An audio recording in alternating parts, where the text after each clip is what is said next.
Bonjour mesdames et messieurs, et bienvenue à cette édition d'information sur Camer TV Info, la chaîne d'analyse de l'actu au Cameroun. Ne rien taire pour plaire, ne rien dire pour nuire est notre credo. Voici pour commencer le titre de cette édition. Cette vidéo est réalisée à partir d'un post de Wilfried Ekanga sur sa page Facebook intitulée « Conan le barbare Paul Biya, le premier ambazonien ». Mais avant de détailler l'intégralité de son contenu, veuillez prendre 3 secondes pour vous abonner à nos pages Facebook Camer TV Info ou sur YouTube Camer TV Info. Un like pour une souscription à nos médias pour ne rater aucune de nos futures publications est fortement conseillé. Voici la teneur du post dans son intégralité. Conan le barbare Paul Biya, le premier ambazonien. Le plus grand des ambazoniens, c'est lui. Je suis toujours intrigué et à la limite amusé quand je vois des gens partager des images où l'on voit des séparatistes assassiner un Camerounais. On a parfois l'impression d'être dans un hôpital géant, avec 25 millions d'amnésiques à qui on a effacé la mémoire. Il est grand temps de reprendre vos esprits. La crise anglophone est comme une forteresse dont la clé se trouve par terre au vu et au su de tout le monde, mais dont les principaux coupables refusent expressément, et bêtement, de se saisir. C'est pourtant cette clé qui permettrait de résoudre à tout jamais le problème, et ce de fond en comble. Ce sont les mêmes images atroces qui sont utilisées par le régime pour montrer qu'il mène une guerre sainte, et donc un djihad contre ses propres enfants.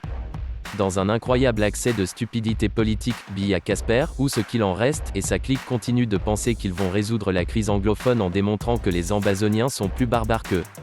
Et c'est bien là tout le problème, parce que même ça, c'est loin d'être évident, qui sont les bons, qui sont les méchants.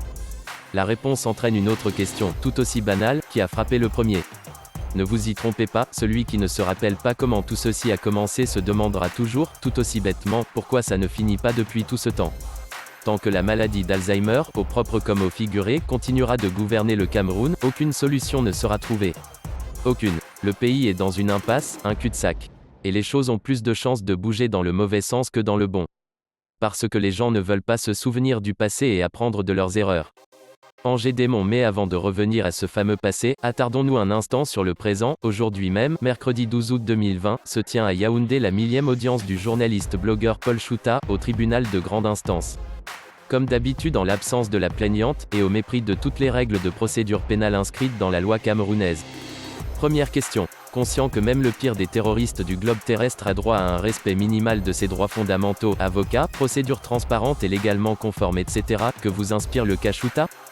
C'est de la même manière que Wilfried Siewe, simple vacancier, s'est retrouvé derrière les grilles pour avoir simplement possédé le livre « L'urgence de la pensée » de Maurice Kamto dans ses affaires, et s'être retrouvé à photographier le centre-ville, en Europe la chose la plus pratiquée qui soit. Siewe a été condamné à 3 ans ferme dans un procès plus expéditif que la lumière, après les incidents de Kondengui, auxquels il n'a ni de près ni de loin participé, juste parce que ceux qui tiennent le pouvoir l'ont décidé ainsi. Car il fallait passer un message de terreur et donner une leçon de fermeté à la diaspora dissidente. Deuxième question. Considérant ce qui a été mentionné sur le cas Chouta plus haut, que vous inspire l'affaire Wilfried Siewe? Pour finir, il y a une semaine, le secrétaire de la fédération départementale Wouri 3 Soublazar a rédigé une déclaration de manifestation au sous-préfet conformément à la loi pour une marche prévue ce vendredi 14 août à Douala en faveur des libertés publiques, de la réforme électorale et de l'ouverture d'un dialogue véritable en zone anglophone pour précisément mettre fin aux atrocités.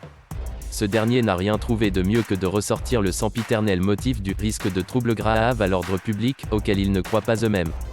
Sans compter qu'ils ont évoqué les mesures barrières liées au coronavirus, alors que dans le même temps, les bars et les boîtes de nuit sont bien ouverts, et que les gens s'y frottent allègrement. Si tu as compris pourquoi j'évoque de nouveau ces faits, nous pouvons donc revenir au passé lointain pour mieux comprendre ce qu'il se passe. Je te le dis déjà tout de suite, le plus grand des Amazoniens, c'est Paul Biya. Si tu vois un séparatiste couper la tête d'un homme ou d'un enfant, si tu vois des villages brûlés et des femmes violées au Nozo, sache que c'est Paul Biya le responsable premier. Il n'y a ni raccourci ni ascenseur. Tout, absolument tout, ramène à lui. La genèse, au commencement. En 2016, les avocats et enseignants qui sont descendus manifester pour leur corporation n'avaient égorgé personne. Ils n'avaient également violé aucune femme, ni incendié aucun village. Et pourtant, on les a quand même matraqués comme de vulgaires animaux. Autrement dit, le régime vous fait croire aujourd'hui qu'il riposte face aux ambazoniens parce que les ambazoniens sont des barbares, mais la réalité nous apprend qu'il réagit avec la même brutalité face à des interlocuteurs pacifiques. Car en fait, la brutalité est inscrite dans son ADN. C'est le paradigme du marteau qui voit des clous partout. En gros, si les ambazoniens n'avaient pas pris les armes, si leurs revendications étaient restées pacifiques tout en restant fermes, le pouvoir leur aurait répondu malgré tout par la brutalité. Souvenez-vous des paroles du ministre amoureux, Kiroma, de la créature, Dongo, et d'autres, des ratiseurs, qui, dans une arrogance sans limite, se vantaient de balayer la contestation en un clin d'œil. À l'époque, ils n'avaient pas compris que la violence est un art universel que tout le monde peut pratiquer s'il le désire, et surtout s'il y est poussé. Or c'est à ceux qui se proclament patriotes, de montrer qu'ils sont bel et bien différents, en évitant toute escalade. Cela n'a pas été fait. Loin de là, au pays des crevettes, les carottes étaient déjà cuites quand ils ont amorcé leur réforme, qui au demeurant n'était que du folklore, à l'instar de la parodie de dialogue organisée en septembre dernier, sous des airs de court-métrage hollywoodien. En outre, Michelle Doki portait-elle une arme quand on lui a froidement logé 3 balles dans les cuisses le 26 janvier 2019 ? Célestin Jamin était-il une menace quand sa jambe lui fut perforée sur le Prévert ? Gaëtan Gamkan tenait-il une bombe quand son pied fut déchiré par un policier qui lui disait « Marche encore on voit ?»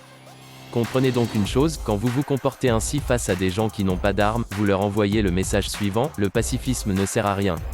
Ainsi, vous les transformez en monstres encore plus farouches que vous-même. Vous les confortez dans l'idée qu'ils doivent à leur tour vous imposer leurs opinions par la force. C'est ce qu'on appelle la radicalisation, avec toutes les atrocités que ça comporte, décapitation, fusillade, vol, viol. Sans compter le crime organisé de quelques groupes de bandits ordinaires qui profitent de la situation, sans avoir de revendications politiques réelles. En résumé, aujourd'hui, l'on tente de confondre la cause à l'effet. Yaoundé veut, malhonnêtement, inverser l'origine et la conséquence. Or la vérité, la voici, et elle est implacable, ce n'est pas parce que les Ambazoniens sèment la terreur que le régime veut les neutraliser, c'est parce que le régime a apporté la terreur que les Ambazoniens sont devenus radicaux et veulent neutraliser le régime. Comme on dit à la maternelle, c'est eux qui ont commencé. Quelle leçon pour la suite ? Le souci, c'est que Yaoundé refuse de se remettre en question et de changer ses méthodes. Le refus des libertés publiques, la répression et l'intimidation restent le mode de gouvernance principal, comme s'il subissait un lavage cérébral quotidien la nuit, et oubliait au réveil tout ce qui a conduit à cette crise. Les faits que je viens d'énoncer dans ce texte l'ont encore démontré, c'est un régime qui applique exactement ce qui a conduit à la radicalisation du Nozo, tout en espérant obtenir une sortie de crise. En termes de délire et de folie, c'est le niveau suprême. Quelle république pense-t-il construire avec cela ? Ce sont plutôt là les prémices d'une poudrière, les braises du cataclysme, les signes avant-coureurs de la catastrophe. Au contraire, ils sont en train de créer les conditions idéales pour que tout explose réellement. D'ailleurs, n'eût-ce été la couardise et la léthargie d'un peuple francophone ensorcelé par l'alcool et l'espoir en un dieu amorphe qui viendra sauver le Cameroun, tout aurait déjà explosé. Le pire, c'est que les artificiers principaux de ce chaos, les auteurs en chef de cette série de mauvaises décisions, ceux qui aujourd'hui encore continuent de briller par leur incapacité légendaire à comprendre des choses aussi simples, ce sont nos fameux intellectuels. Des gens supposés faire office d'éclaireurs et préserver le peuple et le pays de pareils désagréments, s'avèrent être en réalité plus insensés qu'une babouche. Retenez ceci, les Ambazoniens observent assidûment comment le régime opprime les francophones, qui eux pourtant sont a priori pacifiques tous les jours. Et en voyant cela, ils se disent, on n'a donc aucune raison de déposer les armes, puisque ça nous renverra à la case départ. Et donc ils continuent la guérilla. De temps à autre ils commettent des atrocités sur des pauvres civils pour se faire remarquer, et pour que la peur change de camp, ce qui est déjà bien évidemment le cas, en bref. Biya est donc le premier ambazonien, le séparatiste alpha. Il fut un moment où ces gens revendiquaient l'indépendance sans tuer personne. Depuis des années, le 1er octobre était leur fête et tout le monde s'en foutait. Puis en 2016, Casper leur a donné un motif de tuer. Et devant l'échec cuisant de sa méthode idiote, il n'a pas l'humilité nécessaire pour revenir en arrière et amorcer un chemin totalement différent, celui du dialogue, le vrai, avec les vrais interlocuteurs. Le tout précédé d'un mea culpa solennel et d'une réelle garantie des libertés publiques. Et à cause de sa stupidité politique, demain ce sera peut-être ma cousine ou ton oncle qui sera tué par les séparatistes pour avoir été au mauvais endroit au mauvais moment. C'est ce qui arrive quand on ne veut pas attaquer le mal à la racine. Vous aurez beau prier les Ave Maria que vous voulez, vous aurez beau maudire Field Marshall et ses hommes, vous demeurerez bien hors sujet sur l'enjeu national de la crise. Ce n'est pas là-bas que se trouve la solution. Mais un jour peut-être, la force des circonstances vous obligera enfin à demander des comptes directement à ce Paul Biya. Celui dont nous disons qu'il est mort, mais dont ceux qui prétendent le voir en vie n'ont même pas honte du mépris qu'il oppose au peuple, en refusant de le rencontrer et de lui parler, comme le font tous les dirigeants, bien portants, et shogas du globe. Veuillez prendre 3 secondes pour liker la vidéo et la partager. N'oubliez pas de vous abonner à la chaîne YouTube Camer TV Info. À bientôt pour de nouvelles publications.